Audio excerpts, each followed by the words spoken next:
자, 성경은 동성애와 관련된 또 하나의 기괴한 사건을 보도하고 있는데, 이 사건은 사사기 19장과 20장에 기록되어 있는 레위인의 첩사건인데, 이 사건을 여러분 쭉 읽으면 공포영화, 남양 특집을 보는 것 같은 그런 느낌을 받을 것입니다. 에브라임 산지 구석에 사는 어떤 레위 사람이 유다 베들레헴에서 첩을 맞아들였습니다. 오늘날로 말하자면 유다 베들레헴은 도시에 해당하고 예루살렘 산지 구석은 시골에 해당합니다. 이 도시 분위기에서 자유분방하게 살다가 시골 촌 구석에, 그것도 정실이 아닌 첩으로 온 이 여인은 아마 시골 생활에 적응하지 못했던 것 같습니다. 이 여인은 바람을 피웠고 그 사실이 발각되자 집을 도망나와 친정에가 머물러 있었습니다. 성전을 돌보게 하려고 하나님이 특별히 선별하신 레위 지파에 속한 남자가 첩을 얻었다는 사실에서 사사시대의 도덕적 타락을 엿볼 수 있습니다. 레위 사람은 첩을 잊지 못하고 첩을 집으로 데리고 오려고 마음 먹고 하인 한 사람과 나귀 2마리로 여장을 꾸려서 베들레헴 친정집으로 갔습니다. 첩의 아버지는 반갑게 사위를 맞이했고, 사위는 장인의 간척에 못 이겨 떠나려던 발걸음을 2번씩이나 미룬 다음에 3번째 머물라는 간청을 뿌리치고 첩을 데리고 해가 기울 무렵에 이제 늦은 오후쯤에 길을 나섭니다. 그러나 길을 나선 지 얼마 못 되어 후일 예루살렘이 될 여부스, 이 여부스는 이 당시만 해도 이제 이방인의 거처였는데, 여부스 근거에 도착합니다. 레위 사람의 종은 여부스에 들어가서 묵을 것을 제안했는데, 이방인이 사는 도시였던 여부스에 들어가고 싶지 않았던 레위 사람은 종의 제안을 거절하고 벤야민 지파가 관할하는 땅인 기브아로 가서 밤을 지내기로 결정을 합니다. 레위 사람 일행이 기브아에 도착했을 때 해가 졌고, 레위 사람 일행은 광장에 앉아서 자신에게 나그네 환대 관습에 따라서 숙박을 제공할 사람을 기다렸는데, 기브아의 벤야민 지파 사람들 중에 레위 사람 일행에게 숙박을 제공하는 사람이 없었습니다. 다행하게도 레위 사람이 사는 지역인 에브라임 산지 출신으로서 기브아에 와서 농사를 지으면서 살고 있었던 한 노인이 광장에 있는 레위 사람 일행을 보았습니다. 그래서 레위 사람에게 어디에서 왔고 어디로 가는 중인가를 확인한 다음에 노인은 레위 사람 일행을 집으로 영접해 드렸고, 나귀와 일행에게 발을 씻도록 했고, 이어서 먹을 것을 제공했습니다. 레위 사람 일행은 즐거운 마음으로 이제 쉬게 되었습니다. 바로 이때 사건이 일어났습니다. 기브아 성읍의 불량배들이 노인의 집을 향해서 달려들었습니다. 자, 우리말 성경에 있는 에워쌌다는 표현은 무엇을 향해서 달려들었다, 그렇게 번역하면 원문의 의미가 좀 더 선명하게 살아납니다. 그리고 문을 그냥 두드린 것이 아니라 거칠게 문을 두드렸습니다. 그러니까 뭔가 비상한 그런 행동이 일어나고 있는 거죠. 그리고는 노인에게 집으로 영접해 들여온 남자와 관계하겠다라고 고집을 하면서 그를 끌어낼 것을 요구한 것입니다. 그것이 이사야 사사기 19장 22절입니다. 그런데 여기 사용된 관계하다라는 동사는 소돔성에서 롯의 집 앞에 몰려든 소돔성 남자들이 나그네들을 상관하겠다고 했을 때 사용한 동사와 같은 동사인 야다입니다. 노인의 집 앞에 모여든 무리들이 단지 집안에 들어온 나그네와 친숙해지기를 원해서 모여들었다는 주장은 무리가 노인의 집 앞에 찾아와 보여준 격렬한 행동과 전혀 조화되지 않습니다. 집을 향해서 달려들었다거나 문을 격렬하게 두드린 행동이 어떻게 단지 누구인가를 알아보고 싶어서 하는 한 행동이 될 수가 있겠습니까? 뿐만 아니라 무리가 동성애를 하려고 시도한 것이 아니라는 주장도 본문의 정황을 고려할 때 맞지 않습니다. 우선 관계한다로 번역된 야다는 소돔성의 경우와 같이 이 본문에서도 앞뒤 문맥을 고려할 때 성관계를 갖다는 뜻으로 해석될 수밖에 없습니다. 다음에 나온 23절은 22절에 관계한다는 말이 남성과 성관계를 갖는다는 뜻으로 해석될 수밖에 없음을 뒷받침합니다. 자, 그 집주인 그 사람이 그들에게로 나와서 이르되 아니라 내 형제들아 청하노니 이 같은 악행을 저지르지 말라. 이 사람이 내 집에 들어왔으니 이런 망령된 일을 행하지 말라. 자, 앞에 소돔성 사건 경우와 마찬가지로 우리말 번역은 집주인이 매우 얌전하고 점잖게 예의를 갖추어서 답변한 것으로 되어 있습니다. 그러나 이런 얌전한 번역은 원문의 정황을 제대로 전달하지 못합니다. 소돔성의 롯이 보인 반응처럼 노인의 반응도 아주 심각한 사태가 발생한 것을 직감하고 다급하게 지금 부르짖는 것입니다. 이 원문에는 너무 급하고 당황한 나머지 안 돼라는 부르짖음이 4차례나 반복이 됩니다. 원문을 직역하면 이렇습니다. 안 돼, 내 형제들아. 안 돼, 이 남자에게 악을 행하는 것은 안 돼, 나의 집이야. 안 돼, 이 망령될 일을 행하면 안 돼. 안 돼라는 단어가 4번이나 나옵니다. 절규입니다, 이것은. 안 돼, 안 돼, 그건 안 돼. 그건 절대로 안 돼, 이런 뜻입니다. 그 마지막에 망령된 일로 번역된 히브리어 네발라는 어떤 뜻이냐면 수치스럽게 하며 어리석은 음탕한 죄라는 뜻입니다. 네발라라는 강력한 표현을 받을 만한 행위는 남성 간의 학문 성교가 됐다는 동성애가 가장 적합합니다. 네발라는 다음 절인 24절에도 또 나옵니다. 보라, 여기 내 처녀딸과 이 사람의 첩이 있은즉 내가 그들을 끌어내리니 너희가 그들을 욕보이든지 너희 눈에 좋을 대로 행하되 오직 이 사람에게는 이런 망령된 일을 행하지 말라 하나.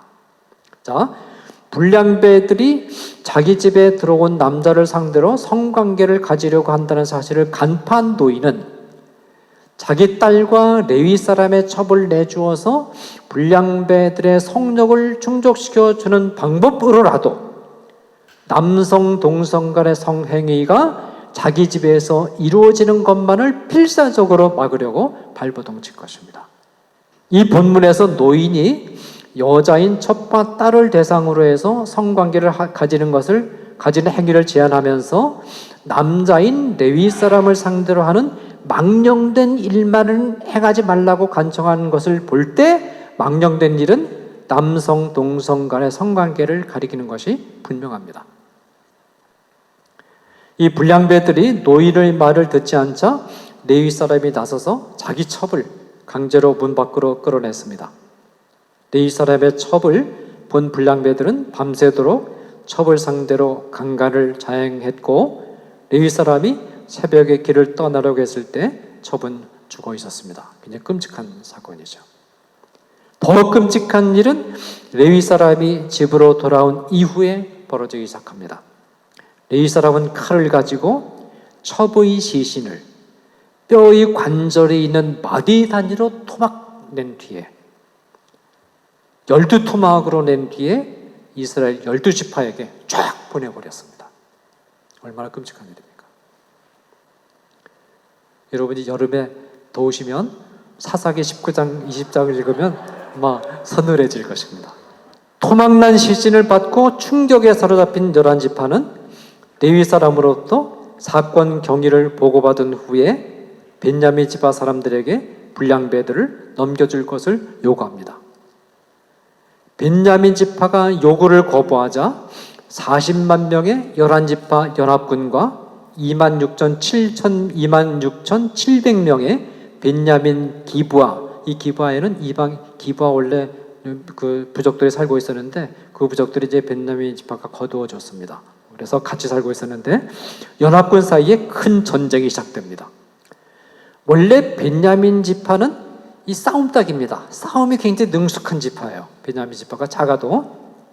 그래서 이 벤야민이라는 단어 자체가 무슨 뜻이냐면 벤이라는 말은 히브리어로 아들이란 뜻이거든요. 그리고 이제 이민이라는 말이 오른손을 뜻합니다. 오른손의 아들, 이 히브리어에서 오른손이라고 하게 되면 오른손이라고 하게 되면 능력을 뜻합니다. 능력의 아들, 그러니까 맞아면 싸움박질 잘하는 사람이다, 그런 뜻입니다.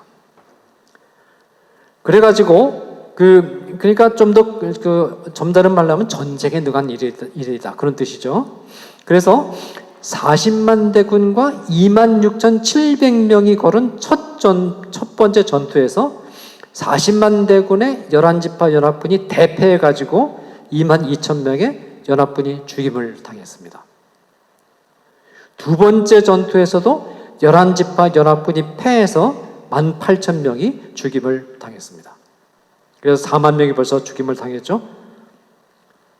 세 번째 전투에서는 이제 연합군이 승리에 자만한 벤야민의 군대를 유인해서 성에서 나오게 한 후에 성을 급습하는 방법으로 승리를 해가지고 벤야민 지파 군대 25,000명을 죽입니다. 26,700명 중에서 25,000명이 죽으니까 거의 전멸한 거예요. 세 번째 세 번의 전투에서 연합군과 벤야민 지파 군대를 합해서 65,000명이 죽임을 당하는 아주 큰 비극이 발생을 했습니다. 특히 벤야민 지파는 26,700명 중에서 25,000명의 전사에서 거의 대부분의 남자들이 전멸당하는 비극을 맞이했습니다. 하나님께서는 연합군이 전개한 세 번의 전투를 모두 승인해 주시면서도 처음 두 번의 전투에서는 연합군에게 패배를 안겨주시고 세 번째 전투에서 비로소 연합군에게 승리를 허락하셨습니다. 하나님께서 이처럼 단번에 연합군에게 승리를 안겨주지 않으시고 양쪽 군대에 패전의 아픔을 주신 것은 아마도 양쪽에 모두 잘못이 있었기 때문이 아닌가, 그렇게 생각합니다.